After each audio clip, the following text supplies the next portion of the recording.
ఓం నమః శివాయ.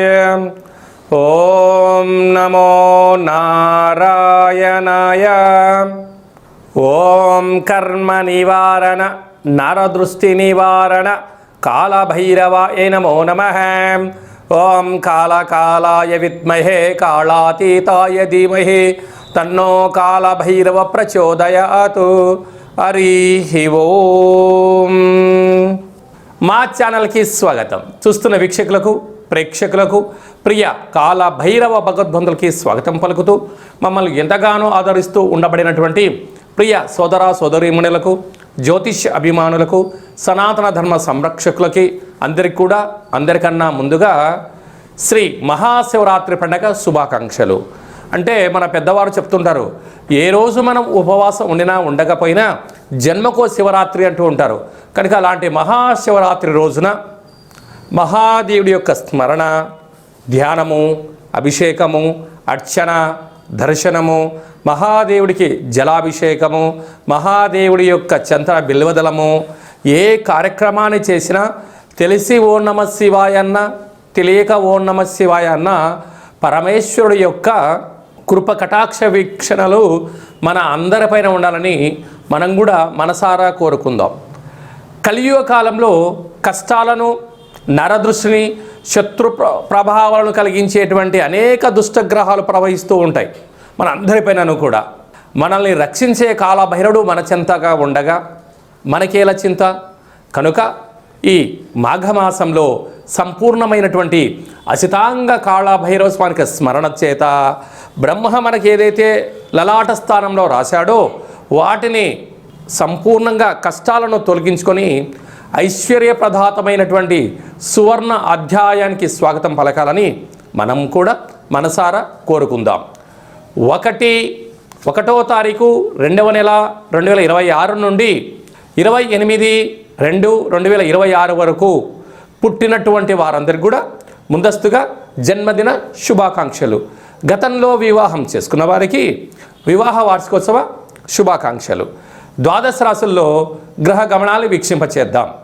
మిథున రాశిలో దేవగురు బృహస్పతి సంచార స్థితి, సింహరాశిలో కేతు సంచార స్థితి, విశేషంగా మకర రాశిలో చతుర్గ్రహ సంచార స్థితి ఎన్నడూ లేని విధంగా కన్నీ విని ఎరుగని రీతిలో మకర రాశిలో చతుర్గ్రహ సంచార స్థితి ఈ మహాశివరాత్రి సందర్భంగా మాస ప్రారంభంలో జరుగుతుందని చెప్పి గమనించాలి. ఆత్మకారకుడు రవి, రుణరోగ శత్రుకారకుడు కుజుడు, బుద్ధికారకుడు బుధుడు, కలత్రతకారకుడు శుక్రుడు మకర రాశిలో సంచార స్థితి. రవి బుధులు కలిసి ఉండడం వలన బుధాదిత్య రాజయోగము అని చెప్పి జ్యోతిష్య శాస్త్రం మనకు బోధిస్తుంది. కుంభరాశిలో రాహు సంచార స్థితి, మీనరాశిలో శని సంచార స్థితితో ద్వాదశ రాశుల్లో గ్రహ గమనాలు ఈ విధంగా ఉన్నాయి.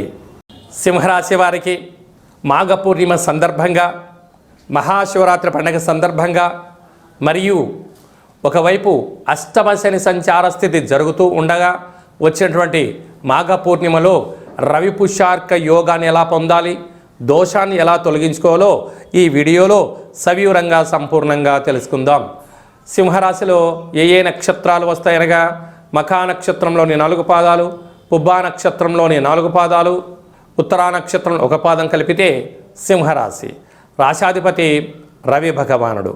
రాశిలోనే కేతు సంచార స్థితి, విశేషంగా 6వ స్థానంలో రుణరోగ శత్రుస్థానంలో రాశాధిపతి శని భగవాన్ యొక్క గృహంలో సంచారం చేయడము, ఆత్మకారకుడు రవి, రుణరోగ శత్రుకారకుడు కుజుడు, బుద్ధికారకుడు బుధుడు, కాత్రకారకుడు శుక్రుడు 6వ స్థానంలో ఉన్నారు. కనుక దయచేసి అప్పులు ఇవ్వద్దు, అప్పులు కూడా తెచ్చుకోవద్దు. ఉండబడినటువంటి వాటితో సర్దుకపోగలిగినట్లయితేనే భవిష్యత్తు చాలా బాగుంటుంది.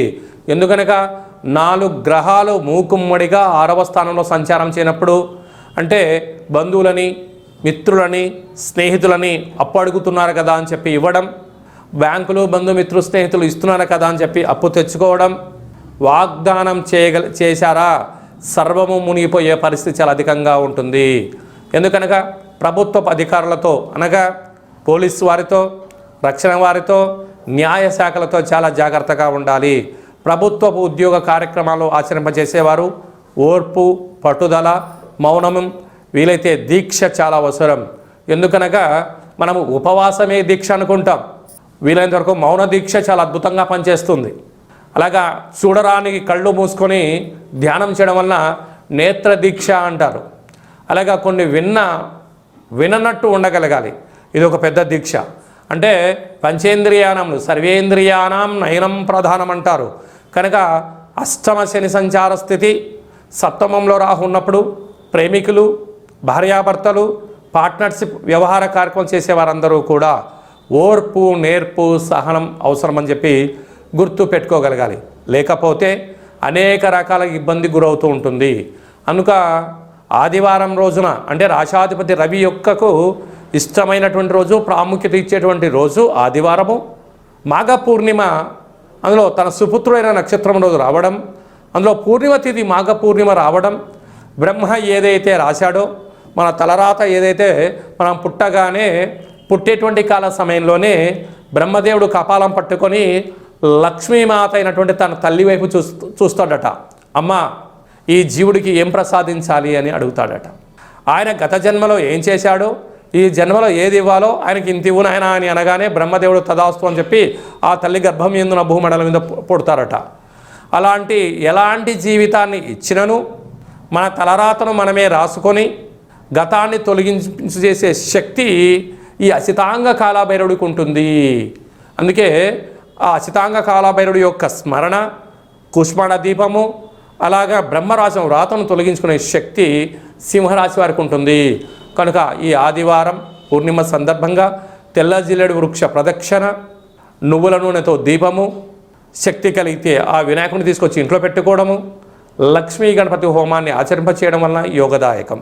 మహాశివరాత్రి సందర్భంగా మహాదేవుడికి విశేషంగా గోధుమలతో నానబెట్టినటువంటి లేకపోతే నవధాన్యంలోనూ నానబెట్టినటువంటి ఆ నీటితో అభిషేకం చేసుకోవడం, ఎర్రటి కుంకుమను కలిపినటువంటి నీటితో అభిషేకం చేసుకోవడం వలన సకల రుణ రోగ శత్రు దోషాలు తొలగిపోయి ఐశ్వర్యం కలుగుతుంది.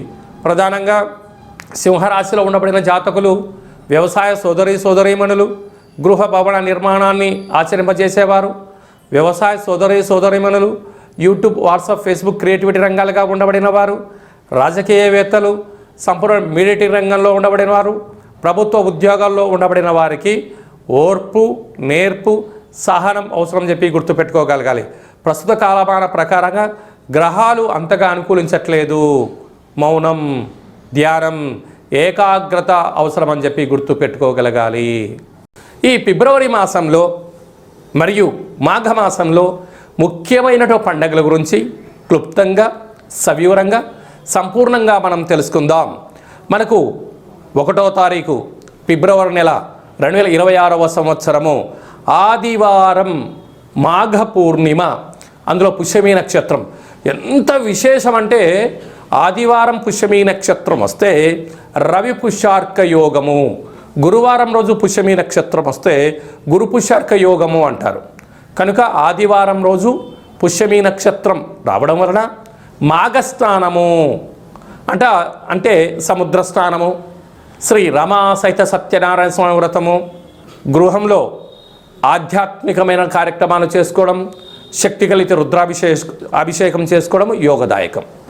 ఆదివారం రోజు పూర్ణిమతో కూడుకున్న పుష్యమీ నక్షత్రం అవ్వడం వలన పుష్యమీ నక్షత్రాధిపతి శని భగవానుడు కర్కాటక రాశిలో ఉంటుంది.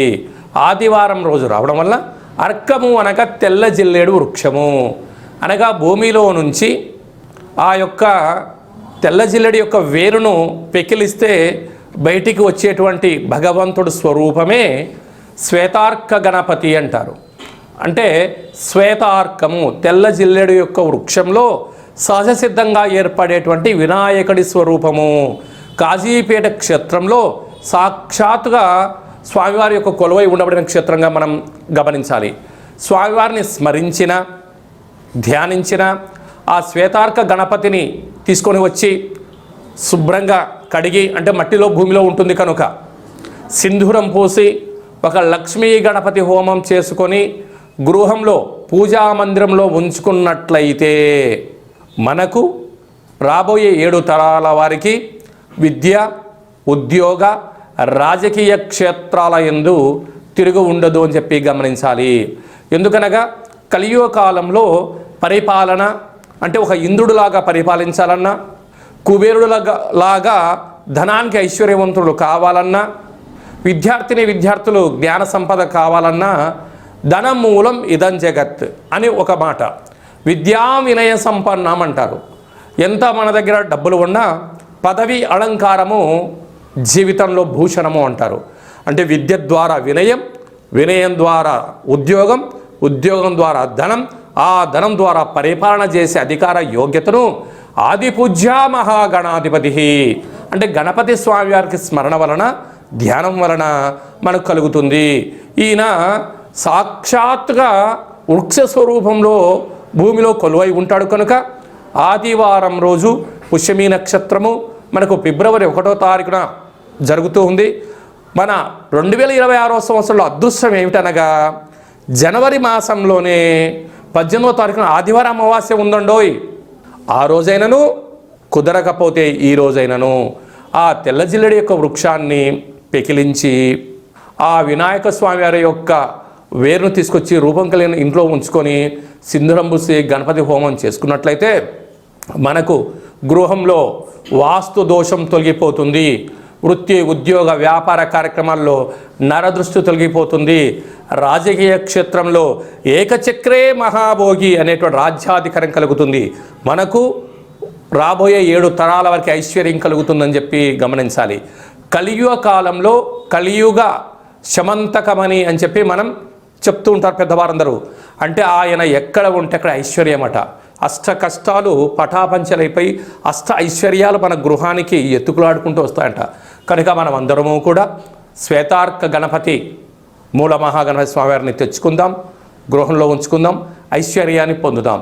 కనుక ఇలా చాలామందికి అవకాశాలు లేనటువంటి వారు ఈ కింది నెంబర్ సంప్రదించినట్లయితే, మీ గోత్రనామములు పంపించినట్లయితే మనము గణపతి స్వామివారిని తీయించి పూజ చేయించి మీకు ప్రసాదంగా స్వామివారి యొక్క శ్వేతార్క గణపతి స్వరూపాన్ని ఏర్పాటు చేయడం జరుగుతుందని చెప్పి గమనించాలి.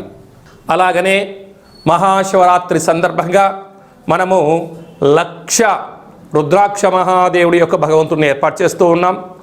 కనుక మీ గోత్రనామాలు పంపించినట్లయితే భగవంతుడి దగ్గర అర్చన, మహాన్యాసపూర్వక శతరుద్రాభిషేకము, శత అంటే 100, ఒక్కొక్క సంవత్సరానికి ఒక్క రుద్రుడులాగా శతరుద్రాభిషేకం చేయించి ఆ రుద్రాక్షను మీకు ప్రసాదంగా పంపించడం జరుగుతుంది. మనకు మాఘమాసంలో అజితాంగ కాలభైరవ స్వామి వారు ఉంటారు. ఈయనను మెడలో ధరించడం వలన నరదృష్టి, శత్రు ప్రభావాలు తొలగి, అనారోగ్యం తొలగి, జాతకంలో కుజదోషం, సర్పదోషం లాంటివి తొలగి, జాతకంలో ఏళ్ళనాటి శని, అష్టమస్థాన శని, అర్ధాష్టమ శని దోషాలు తొలగి, బృహస్పతి యొక్క కృప కటాక్ష వీక్షణ వలన సంపూర్ణ ఆయురారోగ్యాలు కలుగుతాయని చెప్పి గమనించాలి. కనుక మహాశివరాత్రి సందర్భంగా ఇలాంటి మహోన్నతమైన కార్యక్రమాలు ఏర్పాటు చేయడం జరిగింది. మీ గోత్రనామాలు ఈ కింద నెంబర్కి వాట్సాప్ ద్వారా పంపించి సంప్రదించి ప్రసాదాన్ని స్వీకరించి మెడలో ధరించడం వలన అఖండ ఆయురారోగ్యాలు కలుగుతాయని చెప్పి గమనించాలి. అలాగనే మీ వ్యక్తిగత జాతకం తెలుసుకోవాలనుకుంటున్నారా? మీ యొక్క పేరు, పుట్టినటువంటి తేదీ, నెల, సంవత్సరం, సమయం రాసి మీరు వాట్సాప్లో పంపించగలిగినట్లయితే 100 సంవత్సరాల జాతకాన్ని రాసి పంపించి మీరు పుట్టినప్పుడు గ్రహ గమనాలు ఎలా ఉన్నాయి, ప్రస్తుతం ఎలా ఉంటున్నాయి, భవిష్యత్తులో ఎలా ఉండబోతున్నాయో సవివరంగా సంపూర్ణంగా తెలియజేయడం జరుగుతుంది. అలాగనే చాలామందికి పెద్దవారికి డేట్ ఆఫ్ బర్త్లు లేనటువంటి వారికి మీ పేరు యొక్క మొదటి అక్షరాన్ని అనుసరిస్తూ రాశిని తెలియచేస్తూ రాశి యొక్క స్థితిగతులు చెప్తూ కాళభైరవ ఉపాసన చేత రమణ శాస్త్రం ద్వారా భూత భవిష్యత్ వర్తమానాన్ని తెలియజేయడం జరుగుతుంది. కనుక ఈ కింది నెంబర్ని వాట్సాప్ ద్వారా, కాల్ ద్వారా కానీ ఫోన్ ద్వారా కానీ అపాయింట్మెంట్ తీసుకొని సంప్రదించగలరు. జీవితాన్ని తెలుసుకుందాం, రాబోయే కాలంలో అష్ట కష్టాలు తొలగించుకుందాం, అష్టైశ్వర్య ప్రాప్తిని పొందుదామని చెప్పి చిన్న విన్నపం. అందరికీ మహాశివరాత్రి యొక్క శుభాకాంక్షలు. మహాదేవుడి యొక్క ఆశీస్సుల వలన నిండు నూరేళ్ల ఆయుర ఆరోగ్యాలని ప్రసాదించాలని మనం కూడా మనసారా కోరుకుందాం. నమస్తే అస్తు భగవన్ విశ్వేశ్వరాయ మహాదేవాయ త్రయంబకాయ త్రిపురాంతకాయ త్రికాగ్నికాలాయ కాలాగ్నిరుద్రాయ నీలకంఠాయ మృత్యుంజయాయ సర్వేశ్వరాయ సదాశివాయ శ్రీమన్మన్మహాదేవాయ నమో నమః. హరి ఓం. శతమానం భవతి శతాయు పురుష సతేంద్రియ ఆయుష్యేవేంద్రియే ప్రతిష్టతి. ధనం ధాన్యం బహుపుత్రలాభం శత సంవత్సరం దీర్ఘమాయు. సర్వే జనా సుఖినో భవంతు. లోకా సమస్తా సుఖినో భవంతు. సర్వం శివార్పణమస్తు. హరి ఓం. ఈ వీడియో మీకు నచ్చినట్లయితే లైక్ చేయండి, షేర్ చేయండి, మా ఛానల్ని సబ్స్క్రైబ్ చేసుకోండి. ఆధ్యాత్మికమైన భక్తి సమాచారాన్ని అందరికన్నా ముందుగా మీరు తెలుసుకోవాలి అనుకుంటున్నట్లయితే ఆల్ అనే బటన్ని టచ్ చేసి గంట బెల్లును కూడా టచ్ చేసి ఈ భక్తి సమాచారాన్ని భగవద్బంధువులకు, మిత్రులకు, స్నేహితులకు చేరవేసి హిందూ ధర్మాన్ని కాపాడండి.